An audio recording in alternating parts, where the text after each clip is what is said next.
So let's get into some of our flex questions. We'll run through this docket here. We got a bunch of running backs that we want to talk about as guys that, maybe you have two running backs that are solid starts.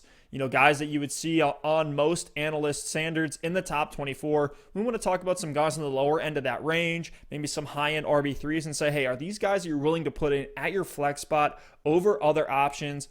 Let's start with some chalk options. We'll get deeper as we go along. James Conner against Philadelphia. They're the 12th ranked defense against the running back. Have done really well containing the run. That's probably the one thing that the Philadelphia Eagles have done well this year is contain the run. Do you think James Conner is a fade even in a tough matchup? I'm probably plugging him in as just a volume and touchdown play. No, yeah, you got to plug him in. James Conner, when he's healthy, we know what he can do. All signs are a go right now for James Conner and his health, and he's been great this season when he's played a full game. Really hurt you in week 1, but week 2 came out 16 carries, 106 yards, and a touchdown. Week 3, 18 carries, 109 yards, and a touchdown, 4 receptions as well. So James Conner is one of those guys that he's going to get the volume. He's going to be using the receiving game, and he's always a threat to score a touchdown as well. There's no, unless you're in a 8-team league and are stacked at running back, I can't imagine benching James Conner this week. Yeah, and maybe that early bye week actually sets him up well, at least for the next couple of weeks here in regards to his health. Let's talk about a guy who's been healthy but just disappointing on a week-in, week-out basis. I think if you're going to start him, this is the last week that you can do it. It's Kenyan Drake against the New York Jets. They're the 25th against the run. We said, hey, is Kenyan Drake a buy low? He's not. He's not. You just want to leave him. Don't try to go out and acquire this guy thinking you've figured out some cheat code and that he's about to explode. If we weren't able to see it against Carolina with the amount of volume that Drake's gotten, I don't think we're going to see it now.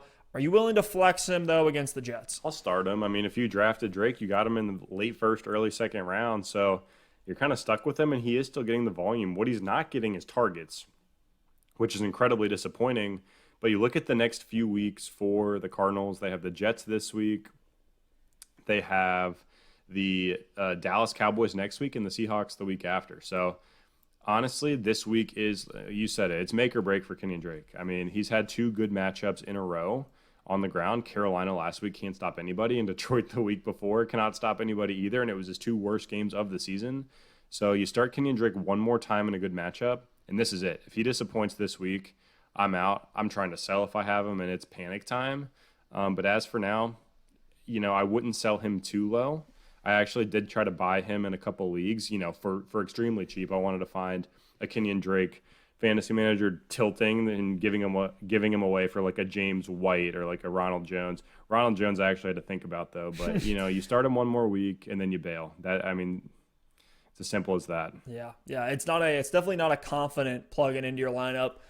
Another guy that probably you are confident at proved least us wrong now. Last week. This next guy, he proved us both wrong. Antonio Gibson. We were saying, hey, we're not into this Baltimore matchup. Not sure what his snap counts are going to look like. We haven't seen any explosions yet. He's been kind of saved by touchdowns in week 2 and 3. It's Antonio Gibson, who still actually had a touchdown his 3rd consecutive week with a touchdown. We talked about Kyle Allen now stepping in as the quarterback in this matchup against the Rams here in week 5. The Rams are currently middle of the pack. They're 15th against the run. But after this 22.8 PPR point performance, are you willing to start Antonio Gibson even though he's only had above a 50% snap share one time? Yeah, I'm still willing to start Gibson. I think last week he proved to me that he gets enough high-value touches to get it done on less snaps. You think about it, even less than 50% snaps last week, came away with some really good receiving work, had the one breakaway catch, came up with the touchdowns. I know that Peyton Barber did get a goal line carry on the snap before Gibson plunged it in, but maybe that's just going to continue to shift that goal line work Gibson's way. So if he's getting the goal line work and he's getting touchdowns and he's getting receiving work, he can get it done on 40 to 50% of snaps as long as he's getting 12 to 15 carries and a few targets as well. As long as those high-value touches are there, I'm in on Antonio Gibson. And in a team that should be trailing a lot of the time, and with a QB that's willing to check it down, an offense really that's built around checking the ball down like we saw in Carolina, think you can do a lot worse than Antonio Gibson in your flex spot. I think he's a high upside option. I'm trying to buy him in some places, even buy him high in Dynasty.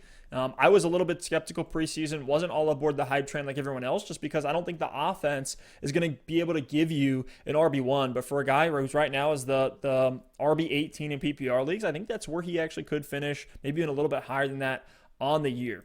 Next guy I want to talk about, Steph, great matchup, but we've had a lot of volume concerns all year long. It's Mark Ingram against the Cincinnati Bengals. Mark Ingram managers have kind of been bailed out on 2 weeks. I mean, 2 weeks he was absolutely atrocious with 2.9 and 3 fantasy points. And the other 2 weeks he was able to get in the end zone and at least saved his day. Steph, is there any... I thought that 2.9 was going to be the yards per carry number when you said that.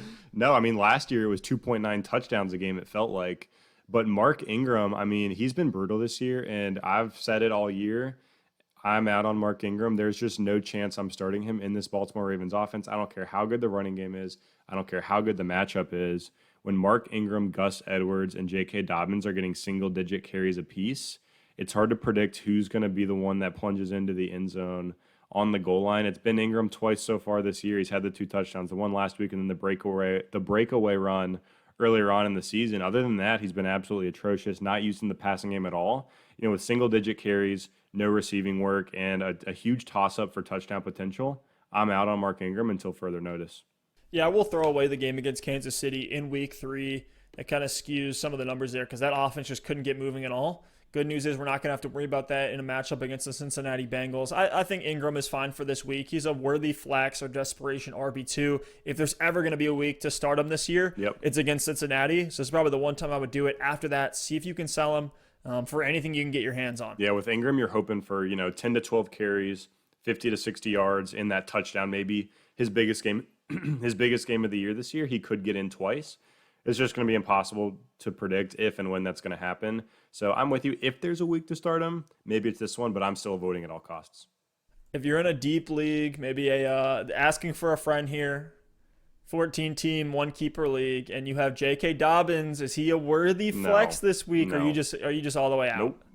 Not even close. Too unpredictable. Not even close. All right. I thought you might take the upside shot there. Let's talk about the 2 New England running backs, both of which I thought were, they didn't explode, but I thought they looked surprisingly good last week on Monday Night Football against the Chiefs. It's James White and Damien Harris. I think both of these guys are worthy flex options. Again, if this game happens, as of the most recent news that we've seen, Stephon Gilmore has tested positive. There is a few more other positive tests in the New England Patriots. So we don't know if that game is actually going to happen, but if it does, are you willing to flex James White and or Damien Harris in this Brian Hoyer-led Patriots offense against the Denver Broncos? Well, whether it's Brian Hoyer or Jarrett Stidham doesn't even matter because I'll flex James White. He's going to be similar to what he's been in the past, just a high floor play. We look at the week he had last week. 3 carries for 21 yards, got 7 receptions for 38 yards. So he's going to get 5-6 targets a game. In PPR leagues, he's going to give you that, 10-ish point baseline, which is really nice to see. So I'm fine flexing James White. Damian Harris, no thank you, though. To me, it's like if you're considering starting Damian Harris, were you considering starting Sony Michel a couple weeks ago? And if the answer is yes, then shame on you. But to me, the answer is no, because to me, Damien Harris, maybe he's a little bit more talented than Sony Michel is at this point in his career. But from what we saw last week, there's nothing telling me that you can start Damien Harris right now. He did have the 17 carries, which was great, but knowing he's not going to be involved in the passing game, knowing that Rex Burkhead and James White are still there, I just can't get behind Damien Harris. Maybe he saves his day with a touchdown, but I'm not going to bank on another 100-yard rushing performance for this guy, especially against a decent defense in Denver. I agree with you on James White, but I actually do disagree with Damien Harris. The difference between Sony Michel and Damien Harris is that Damien Harris hasn't blown out both of his knees and been injured in and out of the lineup, even though he did start the year on IR. Maybe I'm shooting myself in the foot a little bit with that one. But regardless, Damien Harris in this game, you mentioned the volume that he got. 17 carries, didn't get any passing work. All that was going to Sexy Rexy and James White here. But 17 attempts were 5.9 yards per attempt. Sony Michel hasn't had a game where he's gotten even close to 5.9. I think he had a 5.7 yards per attempt game last year, but he's never surpassed that in a game. I think that's where the upside lies in Damien Harris. If he was on the waiver wire, I was willing to put a lot of fab down on him because I do think he's a guy that could emerge.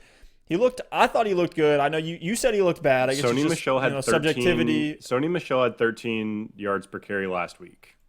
Okay, you might have got me there. Only 9 carries. Okay. Only 9 carries, to be fair. Had one big one. But still. And was against the Raiders, which are horrible. And Cam Newton was in that game. I'm with you, though. Harris is better than Michel at this point in his career.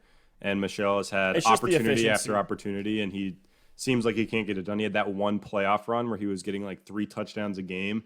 Everyone was in on him, then he disappointed. Outside of that playoff run, he's been disappointing. So, look, Michel's had every opportunity. I don't know if it's the injuries, but, this Patriots backfield, I don't see anyone, quote unquote, running away with the role because James White, we know, is going to be involved in the passing game, and we know Rex Burkhead's going to have a role as well.